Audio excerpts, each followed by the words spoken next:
I think the way I see it in my work is I see capital as a tool. It really is a amplifier, and there's immense power in it. And I feel like if you can channel it in the right way, it brings the right ideas to life.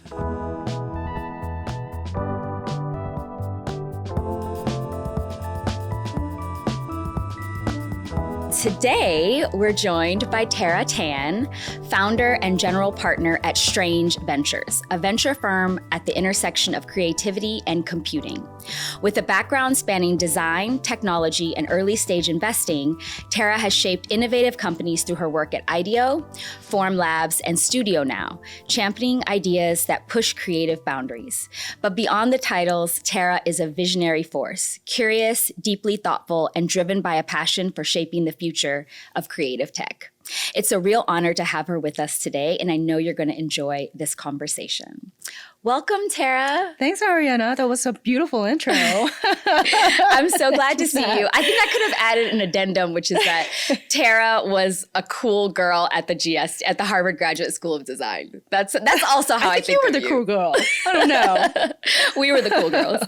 Okay, and since this is a culture show, I wanted to start off with just asking if you have seen or read or listened to something really inspiring or interesting recently. Oh my goodness, so many. I feel like I'm constantly, sort of absorbing the world. My current obsession is an auctioneer. Oh. Her name is Phyllis Cow, and I'm low-key obsessed with her. And she runs the auctions at Sotheby's, and she kind of did the record-breaking, I can't remember how much it sold for, of a dinosaur fossil. And it's the way she commands the stage. And I'm so obsessed with it because I work with startups a ton. And startups are fundraising. And in that fundraising process, I also read another piece that said, always run an auction. And so I was kind of captured by the thought of how Phyllis commanded the room and, sort of commanded a price. And how founders, creatives, and entrepreneurs can use that in their negotiating power. So I love that. I love that. A little bit of self, confidence and commanding. It's all about timing. It's all about momentum. And it's all about controlling the room. Okay, I'll check her out. Yes. Okay, so you've been a journalist and a designer, but right now you're a venture capitalist. Yes. And this is a show about how artists sustain their creative lives. Sometimes those feel like opposing forces. How do you see your role as a funder within the creative space? Yeah, that's a great question. So I started off as an artist. I created large-scale interactive installations, made one of the world's first location-based plays that, it was in 2012. And this was before Pokemon came out and all of that jazz. But we did this piece where it was a play that took place across the city. And depending on where you were, you would unlock new chapters and content. So I started off there, got into tech, and was just so, sort of impressed and involved and inspired by how technology impacts the way we see the world. And so went down that rabbit hole, went to the GSD to get my master's in technology, and then fell headfirst into the world of tech and startups and venture. Yeah. And so how do I see capital? I think there is a tension between creativity and capitalism. Yes. And I think the way I see it in my work is I see capital as a tool. It really is a amplifier, and there's immense power in it. And I feel like if you can channel it in the right way, it brings the right ideas to life.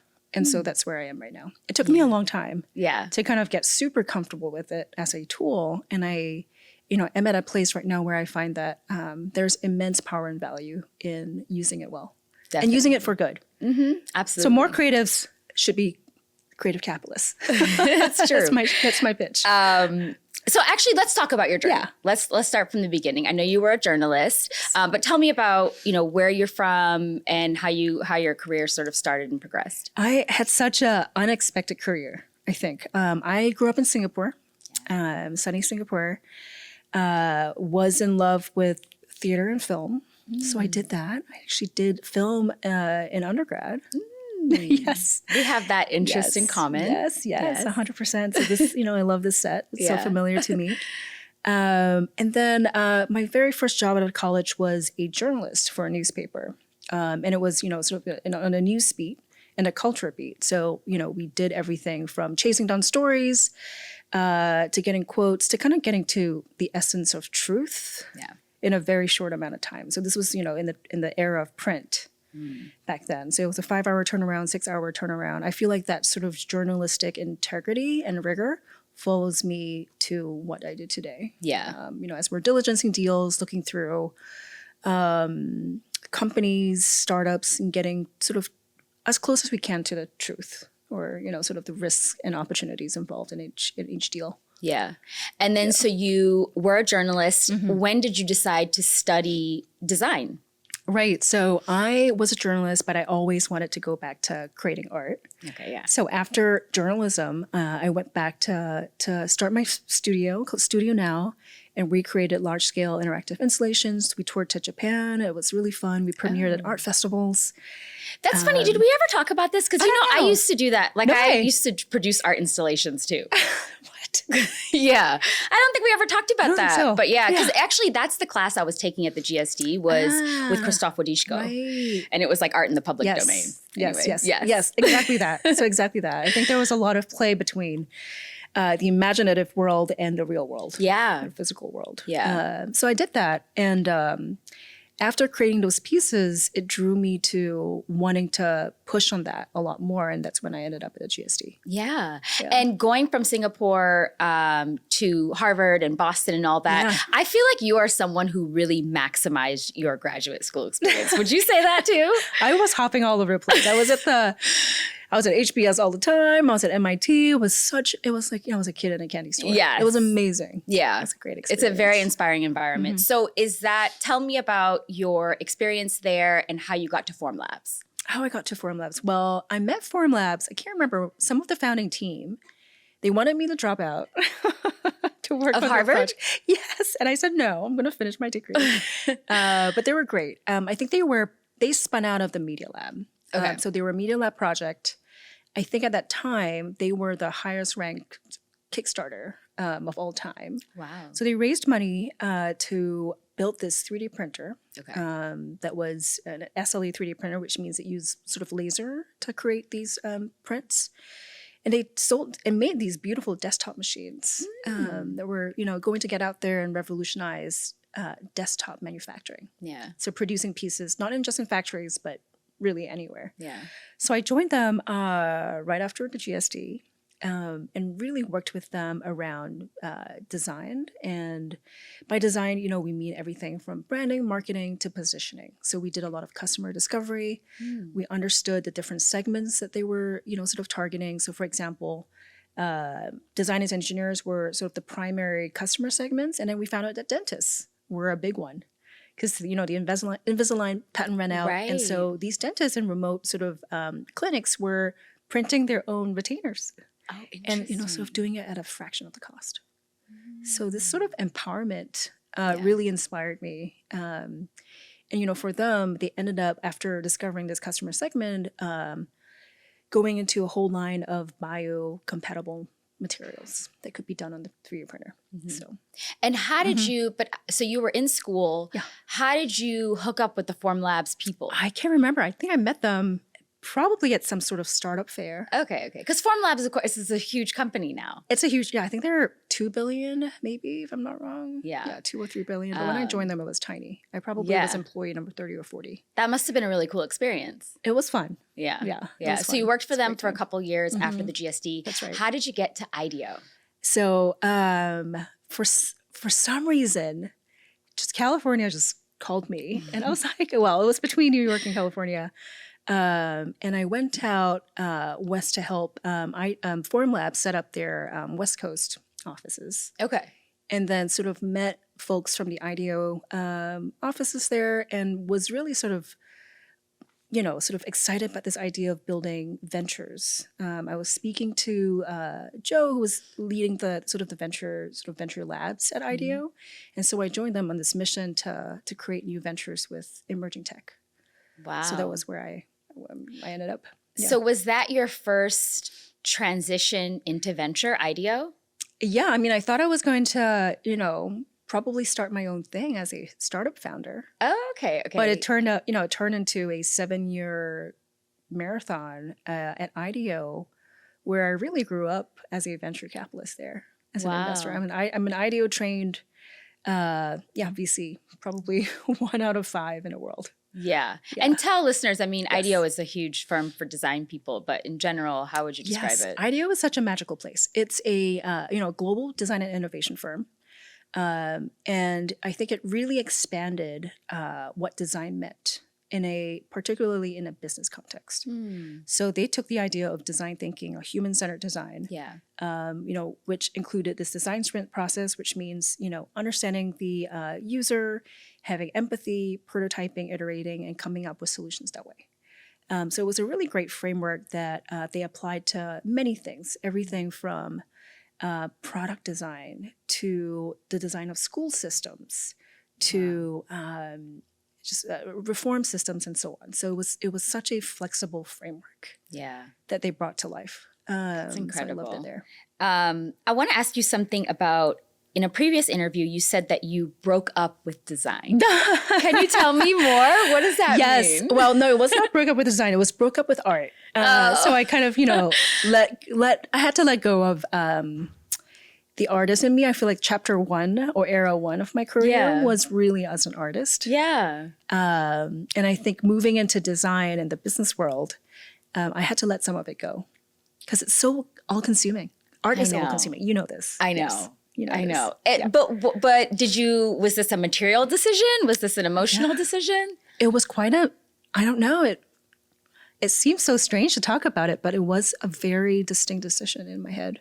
Wow. Yes. And I feel like any artist who goes through that process has to do that because it's so, it's just all consuming. Yeah. So by the time you got to IDEO, you had decided, okay, this is a new phase, or was it before then? Yeah. I think I decided when I was at the GSD at Harvard. I loved art, but I felt like I wanted to move things in a major way. And I think that was my way. Yeah. Yeah.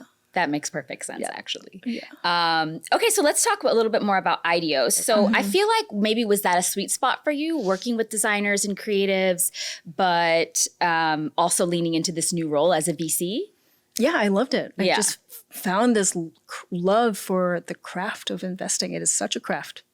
Tell me more. It is such a craft. I think there are many flavors to it, right? Especially in early stage venture. There are different types of VCs, different investing strategies out there, different ways of doing diligence, different ways of working with founders or partnering founders. And it is a craft at the end of it. It takes about, really 8 to 10 years to see if you're a good investor or not.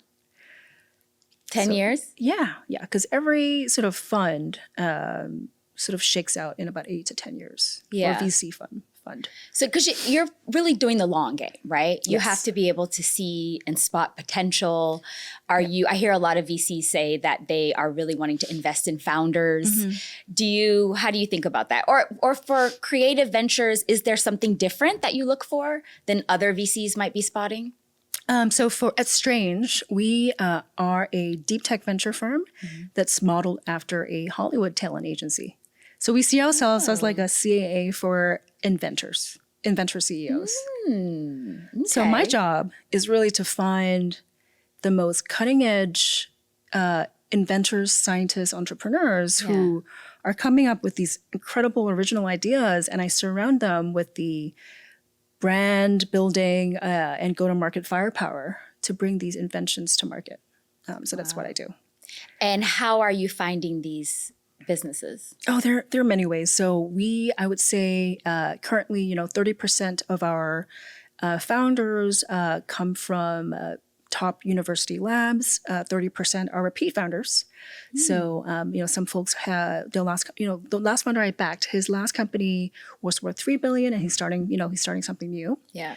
And then 30% would be scientists who spin out of sort of enterprise labs. And for Strange, the added component is that they have to have a design functionality, or they just have to bring a design eye to their work? Like, what is it? How is it? Yeah, that's a great question. So I feel like invention and creativity share such similar DNA.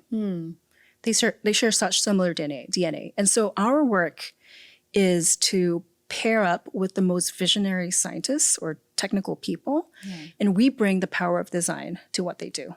I think they have a deep appreciation for it, but we bring the sort of design partnership along with capital to their work.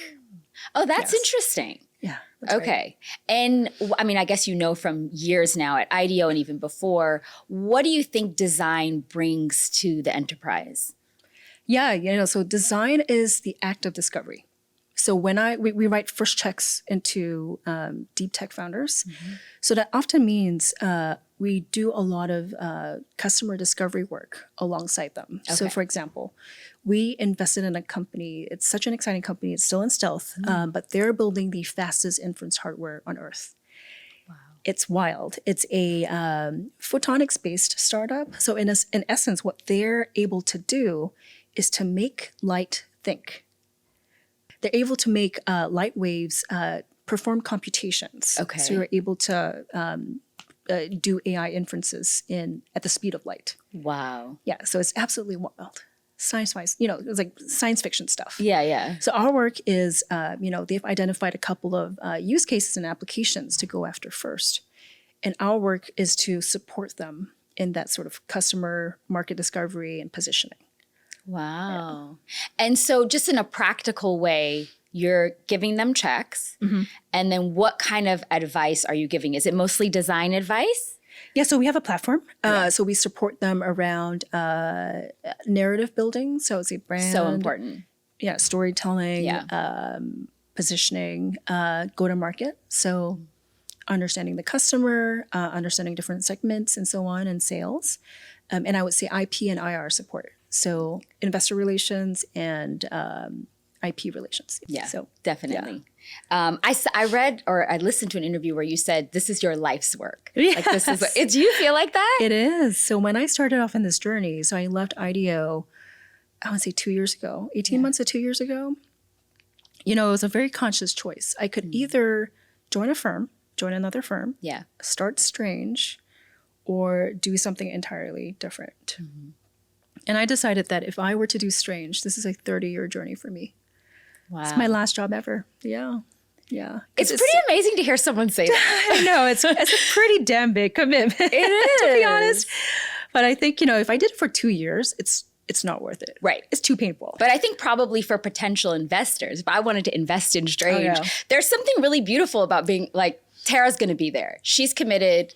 I can be committed too. I know. Yeah. I know. It's a big commitment. I love that. It's a big okay. commitment. I mean, we talked a little bit about this, but your experience in design and journalism, how does it influence how you interact with founders or how it guides your investment decisions?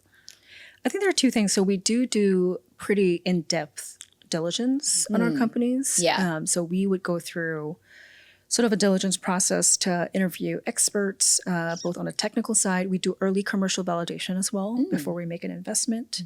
So we do all of that. Can you explain what that is? Yeah. So in a nutshell, we, for early stage startups, there's often a hunch on who the customer would be and how they would serve or solve a need.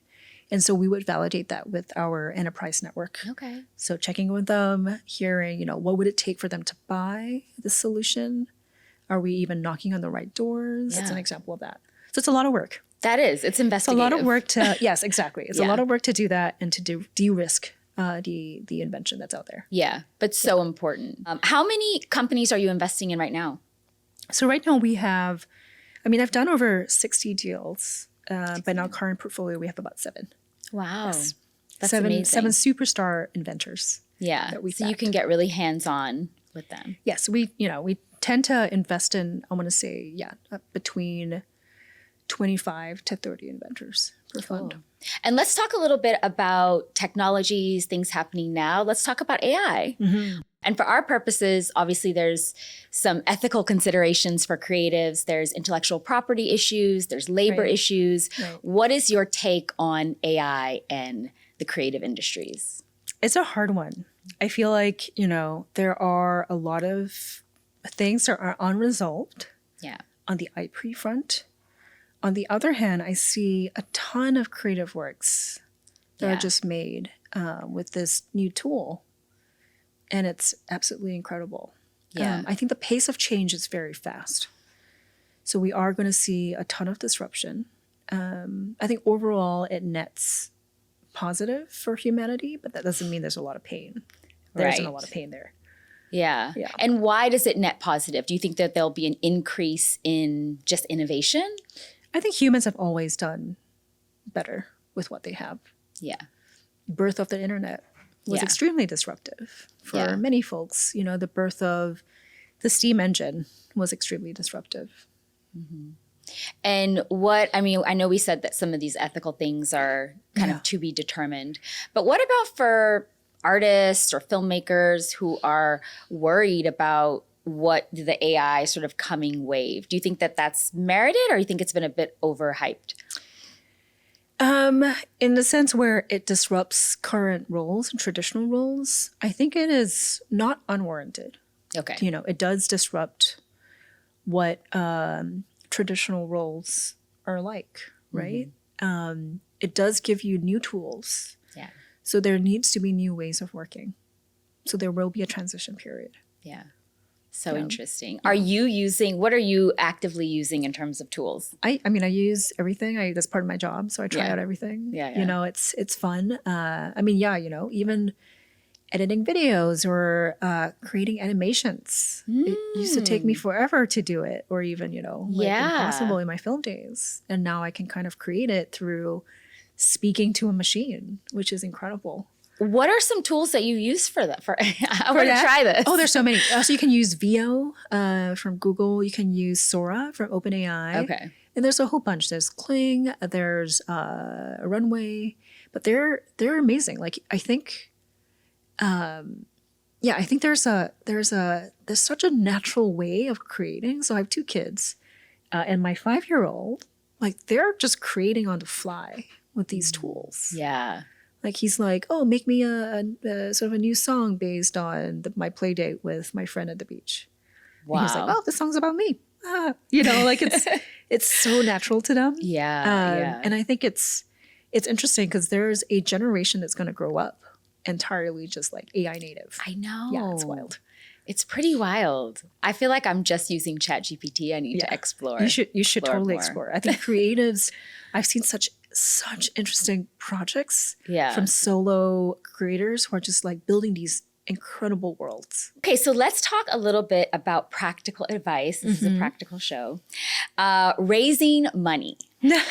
So raising money especially I think for culture ventures is even, like, it's so tough because it's not the exact language and fit for like a tech company or tech founder. So what would be your advice for raising money in the creative industries? So in terms of for a creative project? Yes. Creative project, or even like a culture venture. So like something like a design consultancy or something like that. I would say, I think there are 2 things. You can always find your niche. So your backers are the folks who understand your vision and believe in it. And I think there are many sources of capital, more than we think. Yeah. You know, I think investing has really been democratized, and you don't have to pitch the same old VCs. Right. VCs have a very specific mandate. They're looking for certain types of businesses, typically software-based. It can be hardware, mostly technology, but extremely high growth. Yes. So, most creative ventures just can't offer the kind of guaranteed returns that a VC would be interested in. It depends. It depends. But I would say if it's fully creative ventures, I would consider what type of capital, sort of you need.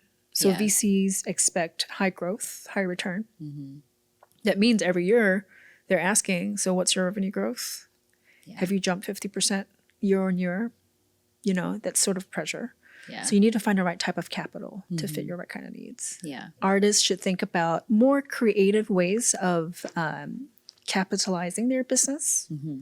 And there are many more ways to do it. So you can look at either, foundations, family offices or retail investors. Yeah. Family offices have become an incredibly powerful source of capital. I think there are foundations, endowments, there are even individual or retail investors who can back you. So I do think that there are many creative ways to do it. I think the work to do is to understand the business you're building and understand the people who want to see this in the world as much as you do. Yeah. So that's the work to do. Yeah. It's kind of really knowing the people, Yes. right? Who can, Yeah, or understanding who they are. You know? So they talk about who is your investor archetype. You know, we think, oh, Raised from VC. We think of all these top tier VC firms on Sand Hill Road, but they may not be the best fit. Right. You might find, oh, this venture appeals to, athletes who are, maybe post-retirement who care about fitness. I'm making it up. Yeah. But yeah, that's something like that. Yeah. Yeah. You really have to diversify how you're even thinking about it when you're coming from a creative field. That's right. Or just not go after the most obvious choices. Yes. Yes. Yeah. We talk a lot about foundations on the show, actually, because this show was given a grant by a foundation. Perfect. To talk about these kind of issues. So I think it's so important to talk about foundations and because it's also an opaque world that I hope that even through the show, people start to think of more as an option, because foundations are a good option for creatives and artists. And, they're not looking for these kind of hard returns, but I do think they're looking for a lot of what you talked about, which is like heart, being kind of hardcore, being able to tell your story, run an auction, it's a similar kind of confidence game, really. But it's just the easier path. Totally. And I think for creative ventures, one thing I see that sometimes not where it feels like you want to look for a flywheel, right? So I think I had this little system that I wrote up. I call it SISSY. So it's like, who is your customer? Even if you're creative ventures, who is your customer? What is your intention to serve them? What is the system you set up, and what is the incentive that you have to drive that entire flywheel? So I would say, I think when I speak to creative entrepreneurs who are maybe not looking at a tech startup, what I find sort of missing is the system and incentives. So this self-sustaining loop that makes your business run on its own. Yeah. Beyond the initial funding. Yeah. Yeah, that's a good point. What is the most common mistake you see creatives make when they are pitching or trying to get money? I think not being vocal enough about what they need and why. That's good advice. Yeah, pithy. Yes, I agree. I think creatives tend to be very empathetic. And I think that's a good trait. But I do think that I've seen, just a lot more just directness from other ventures sometimes. Yeah. It'd be great for creatives to be like, oh, I could do this or I could do that. I'm like, no. What's your intention? What's your intention arc? Right. Yeah. Be clear. Be very clear. Yes. Yeah. I think sometimes for creatives, they themselves are kind of like, well, then they're not ready. That's how I say it. They're not ready. And what key factors do you look for in a startup? I think it's, similar to, I guess, how I want to build a firm. I think I look for inventors who are high craft, high conviction, and hardcore. So that tends to be the three sort of linchpin. But I do look for founders who have extreme expertise. So for some of these teams, they're potentially one of, the top 100 people in the world that can do what they do. You really have to have the craft. You kind of need to have the craft. Yeah. Then we can build something off that. Yes. Yeah. And how does storytelling play a role in all that? I mean, I feel like all three of those, it's like how they communicate it, right?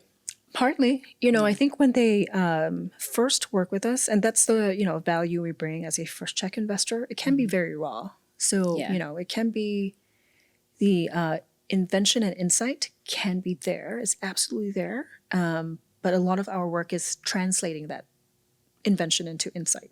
Yeah. And when people first come to you, I know it's not always the same, but what is that raw material? Is it a deck? Is it a conversation you've had? Is it an intro? What is it usually? Several ways. Yeah. So sometimes it's an intro, sometimes it's a deck. Prototype, I guess.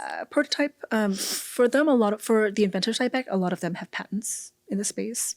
So across 7 founders, I think they share about 150 patents already. Wow. So they're hardcore, as I mentioned. So they're often, sort of deeply specialized in their space. Okay, that's helpful. That's serious. Yeah, yeah. And what marketing strategies have you seen be most effective for startups to showcase their designs and connect with their target audiences? Stories. Stories unite us all. Yes, yes. Are there any exciting projects you're exploring or working on that you'd like to share with listeners? Yeah, so many. I think there's, we're building the Strange 100, which is really fun. It's a exclusive sort of YPO style community for inventor founders. Okay. So really for them to come together to as a peer group, to learn from each other, to kind of, work through bringing invention to market. I'm excited about that. So it's called what? The Strange 100. Strange 100. It's a group of people. It's a group of inventors, yes. Oh, that sounds cool. And what will they do? Meet up? They will meet up. It's a sort of a peer group where, they'll meet monthly. It's like a YPO style sort of forum where it's moderated, it's facilitated. And I think, I'm excited to bring the top minds building our future together and have them be a support group. And I feel like inventors understand each other and all the pains that they are going through in bringing what they've sort of dreamed of to market. I love that. Maybe they can help reconcile some of the ethical issues if they think about it with AI. Yes, there's a lot of that. We didn't talk about the name of the firm. Yeah, Strange. Tell me, Strange. Tell me how you came up with it. It was a long story, but I had to look for a name because, it was kind of a low moment for me. It was a low moment for me. Long story, but I was spinning out of IDEO. I was kind of alone, and I was trying to figure out what to do next. And so I was looking for a name that kind of captured the boldness of what I wanted to do. Strange. The biggest idea is always a little strange at the start. And it also comes from strange loops, which is this sort of phenomena in math, science, and art, as just sort of stairs, infinite loops, about sort of this loops that lead to, loops in consciousness. I think, if the machine is aware of itself, is it conscious? And so it comes from that. I love that. Strange ventures. Strange ventures. Very nice. Stay strange. Strength is strange. Okay, so let's do some key takeaways. Yeah. Reflecting on your journey, it's been a cool journey. I feel like, at least from the outside looking in, it just feels like every step. What are the 3 most important lessons you've learned about building successful ventures at the intersection of design and technology? Number 1 is, I think, find your niche. Find your niche. Find your niche. I think we're all multidimensional, including me. It took me a long time for me to reconcile my creative world with my technical world and my venture world. Yeah. But I would say, hone in on that intersection and own it. Yeah. And this applies whatever you do. So own it. So that's 1. Number 2, have integrity and be kind. I think that pays back. I think so too. Yes. I think we often forget that, but I think that's important. And I would say, thirdly, be brave and bold. Yes. And build boldly. It's true. Yeah, you have to. I think especially as a woman, you have to. Yeah. You've got to go for it. What final piece of advice would you offer to creative or cultural entrepreneurs? And it can be about anything, about fundraising, about just building a successful venture, just one piece of advice. I think I'll go back to the little story I had at the start, which is always run an auction. Always run an auction. And this is a great piece. I think there's another writer, Aaron Harris, who wrote about this, and I read about that. He coaches founders in fundraising, I wrote this piece about, always run an auction. And I think this applies to whether you're fundraising or selling a project or pitching a project, but always run an auction. So it could be, for example, if, we take an example of putting it into a sort of a job hunting or job negotiation situation. So if you're an artist or designer and you're looking for, the next career move, I would say always run an auction. So talk to multiple potential bidders and players and have them sort of start up at the same starting line and let them all know if there's a move that's been made. If someone gives you an offer, tell everyone else and see if you get any counters. So that's an example of running an auction. Yeah. Yeah, it's a great metaphor. Yeah. And that means, like Phyllis, controlling a room, controlling it on your own terms, even though you feel like you are, wanting a leg up, control the room, control the pace, control the momentum, and you get to where you need to be. So always run an auction. So that means keeping time finite, keeping all the players at the same starting line, and sort of stage gating it so everyone feels like they're on this journey. So use momentum as a tool. Yeah. In whatever you do. It could be anything from negotiating a new job to pitching a new project to fundraising. Always run an auction. Always run an auction. Yes. I like that. Yeah. Advice from me too. That's a great one. Okay. And where can listeners find you? They can find me online. I'm on LinkedIn or Twitter, Tara Tan, and you can subscribe to my newsletter at thereview.strangevc.com. I highly recommend it. Thank you. Thank you so much, Tara. This was fun. This was so fun. I'm so glad to catch up with you, and I'm so Likewise. proud of you. Oh, thank you. You too. You've always been done inspiring, amazing. but extra so.